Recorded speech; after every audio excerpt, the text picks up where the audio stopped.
Welcome to the second installment of the EthicsPoll Dynamic Dashboard video series.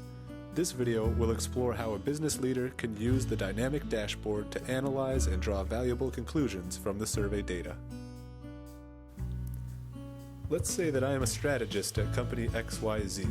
I want to evaluate the ethical climate of my organization to ensure that the leaders at my organization are as effective as they can be.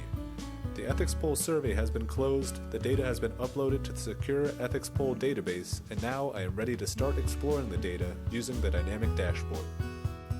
To begin using the dynamic dashboard, there are only three things you need to know. First, selections made in the list box controls on the left-hand side of the dashboard prompt real-time changes in the information shown in the charts. Second, hovering over elements in the dashboard give you a little more information on what you're seeing. And finally, the dashboard follows a simple color code. Charts outlined or filled in with blue represent data from only company XYZ. Red represents data from all organizations in the same industry as company XYZ, and green represents data from all organizations in the EthicsPoll database.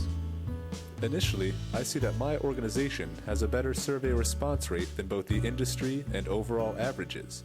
However, when I select leadership status in the top list box, I can see that 2 of my 9 leaders did not respond to the survey, while a larger percentage of employees in non-leadership roles did respond. Selections in the bottom list box show me the distribution of selected demographic characteristics of those in leadership and non-leadership roles. To get a larger picture of my organization's performance, I can visit the Summary tab. Here I can see problem areas in my organization. Based on the color-coded symbols in the chart, I'm proud to say that my organization's survey scores have exceeded the average overall and industry scores across all of the ethical attributes except one, trust. Alternating between leadership and non-leadership roles shows that there is a large gap in the scores of these demographic subcategories. To investigate this issue further, I can simply click on the trust bar and be taken to the Per Question tab. The topmost list box shows a list of all the questions highlighted in white which were in the trust section of the survey. I'll select the Complete This Sentence question, I trust my colleagues and coworkers. Unfortunately, my organization has scored well below the industry and overall averages for this question in particular. By selecting Leadership Role, I can see that almost 85% of the leaders at my organization rarely or never trust their colleagues and coworkers. Selecting other questions in this same category shows me that the problem is consistent, in that leaders tend to trust others far less than non-leaders.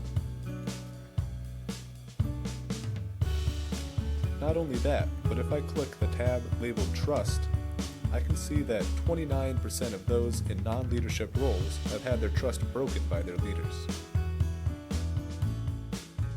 It is clear that people in my organization have problems trusting one another. Fortunately for me, the EthicsPoll process does not stop with the survey. Post-survey feedback sessions with EthicsPoll leadership coaches will help me come up with a plan to not only help employees be more trusting, but improve the effectiveness of my organization in the process. With EthicsPoll, data exploration is made easy with the dynamic dashboard. If you would like to find out how to use EthicsPoll to improve the ethical climate of your organization, or would just like more information, please refer to the contact information on the screen. Thanks for watching.